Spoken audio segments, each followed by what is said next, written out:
আওয়ামী লীগের ব্যানের অর্ডারটা একটা টেম্পোরারি অর্ডার, সরকার টেম্পোরারি ব্যান করেছে।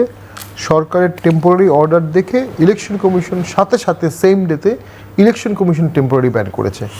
ব্যানটা করা হয়েছে on the pretext of pending light, মানে যে বিচারাধীন অবস্থায় থাকার কারণে আওয়ামী লীগের নিবন্ধন বাতিল করা হলো সাময়িকভাবে। আওয়ামী লীগ অ্যাজ এ দল বাতিলের একটা আইন হয়েছে যে সে বিরুদ্ধবাদী ট্রাইব্যুনালে যদি কেউ কনভিক্টেড হয় কোনো দলকেও বাতিল করা যেতে পারে। আমার জানা মতে দল আওয়ামী লীগের বিরুদ্ধে কোনো মামলা তখন পর্যন্ত পেন্ডিং ছিল না, এখনও পেন্ডিং নাই। আর আপনি পেন্ডিং থেকে টেম্পোরারি সাসপেন্ড করলেন, এরপর একটা ভোট হলো, সেই ভোটের পরে দেখা গেল জুডিশিয়াল ভার্ডিক্টে আওয়ামী লীগকে বাতিল করা হলো না, তখন তো আওয়ামী লীগ বলতেই পারে যে আমাকে আবার নতুন করে ভোট করেন, পুরো ভোটটাই মানে আইনগত বলতে পারে।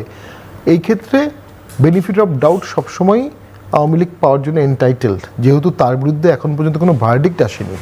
যদি পিওর এক্সিকিউটিভ অর্ডার হতো এটা আনলফুল হতো না, কিন্তু যেটা আরেকটি প্রবলেম হচ্ছে এখন পর্যন্ত আওয়ামী লীগের বিরুদ্ধে কোনো মামলা হয়নি, যে মামলাটি চলছে যেটা রায় হতে পারে সেখানেও আওয়ামী লীগ চার্জশিটে অ্যাজ এ পার্টি তারা অভিযুক্ত পার্টি না। এখন জজ সাহেব বিয়ন্ড চার্জশিট বিয়ন্ড এফআইআর গিয়ে অনেক কিছু আদেশ দিতেই পারেন, তার সে এখতিয়ার আছে, সেটা প্রশ্নবিদ্ধ হবে।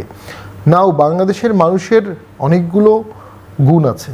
ট্রাকোনিয়ান পাকিস্তান আর্মিকে হারাতে পেরেছে, 24 বছরে দুবার স্বাধীন হয়েছে, এবং মুসলিম কান্ট্রি হয়েও যখন আমাদের অন্যায় করা হয়েছে, স্বাধিকার দেওয়া হয়নি আমাদেরকে যখন ভোটাধিকার নেওয়া হলো, আমাদের জয়ী প্রার্থীকে শপথ করানো হলো কিন্তু সংসদ বসতে দিল না 71-এ, তখন দেশের মানুষ কিন্তু তাদের মুসলিম ব্রাদারদের বিরুদ্ধেই যুদ্ধ করতে হেজিটেট করেনি, তারাও আমাদেরকে মারতে হেজিটেট করেনি। লড়কেলেঙ্গে পাকিস্তান যারা বললো তারাই আবার কিন্তু বাংলাদেশ স্বাধীন করলো, একটা বড় অংশ, কিছু ডেভিয়েশন সহ। তো যখন বঙ্গবন্ধুকে অ্যান্থনি মাস্করেন জিজ্ঞেস করলো তোমার স্ট্রেংথ কী, বললো আমার পিপল। তোমার উইকনেস কী, বললো আমার পিপল। তোমার উইকনেস কেন? এদেশের মানুষ খুব ফ্রিকেল, খুব ভুলে যায়, এবং বর্তমানের ক্রাইসিসগুলো তারা বেশি চোখে দেখে। বিপুল একটা আন্দোলন হলো, সবাই অংশগ্রহণ করলো, সেই অংশগ্রহণের পরে যে সরকারটা হলো সেই সরকার জনগণকে ডেলিভারি দিতে পারলো না। প্রথম হচ্ছে সততা দিতে পারলো না, বিপ্লবীরা সৎ থাকলো না, কি দুঃখজনক। এমন একটা কাঠামো তৈরি করা হলো যারা খুব ইয়াং ছেলে পেলে, দ্রুত এদেরকে বলগাহীন ক্ষমতা দিয়ে দুর্নীতি করার একটা সুযোগ করে দেওয়া হলো।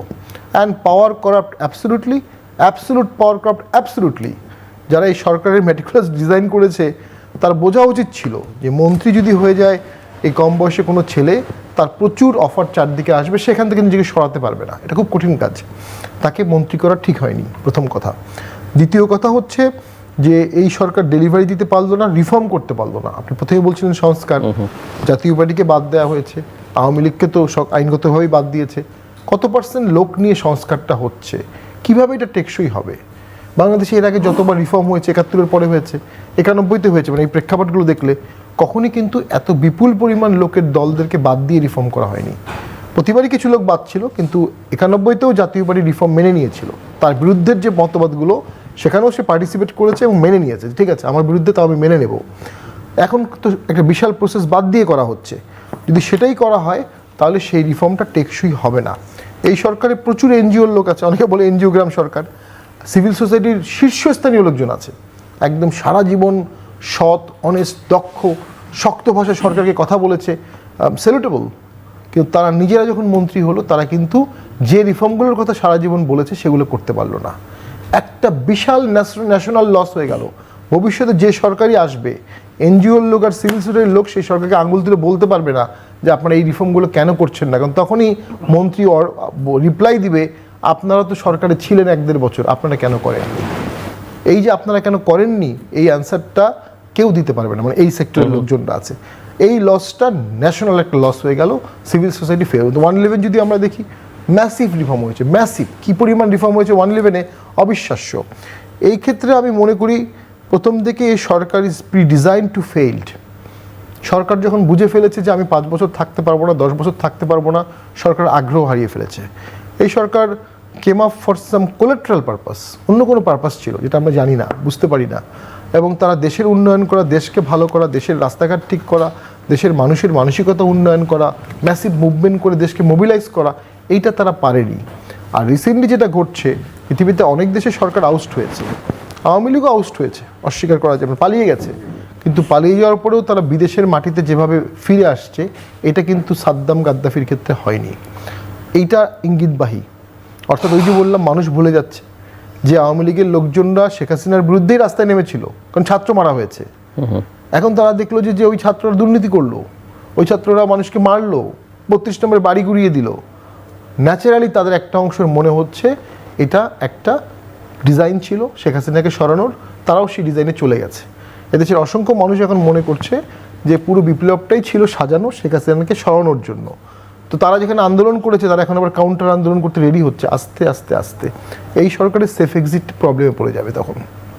কারণ যখন আপনি সংস্কার করতে পারলেন না, সুষ্ঠু ইনক্লুসিভ ভোট করতে পারলেন না, আপনাকে পরবর্তী লেটারের ট্রানজিশনটা কে দেবে?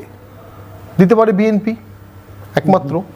সেই বিএনপির সাথেও এই সরকারের খুব আত্মিক সম্পর্ক আছে এমনটি মনে হয়। এই সরকার, মানে এখন খোলামেলাই বলতে পারি, প্রথম থেকে জামাতকে তার অত্যন্ত কাছের বন্ধু ভেবেছে। এনসিপি তো এই সরকারই টোটালি। বিএনপিকে তারা প্রথম থেকেই কিছুটা দূরত্ব রেখেছে, যে কারণে 3 জন গেলে সেখানে একজন বিএনপি থাকে।